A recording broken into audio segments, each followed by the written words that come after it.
If you don't stand, it just continues to get pushed.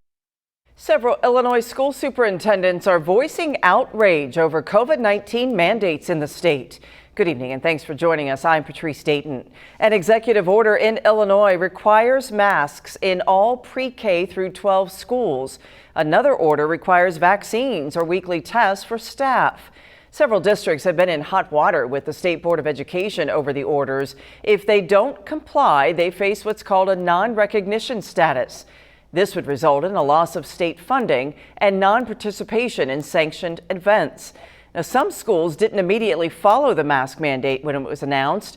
Most districts submitted plans to get in compliance. In our area, Martinsville, Red Hill, and Oblong are considered fully recognized again. But the state shows Hudsonville on probation without a plan submitted. Bureau Chief Gary Bryan explains why some schools like Hudsonville are continuing to fight.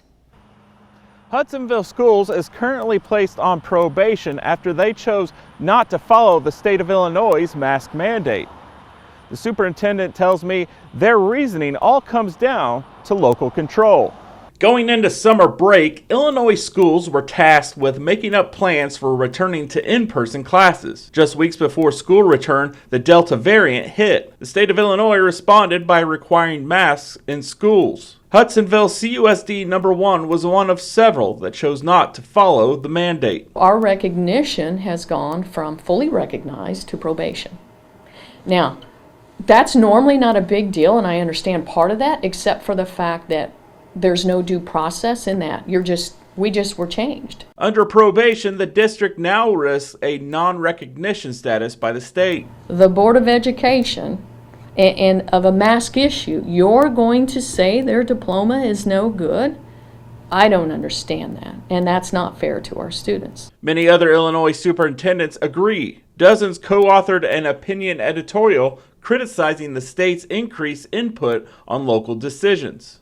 This is not a mask issue. This is a local control issue. Hudsonville Superintendent Julie Kramer says most of their community agrees, but those in charge of the county's health advise differently. And I will admit, honestly, the health department thinks we should be masks on.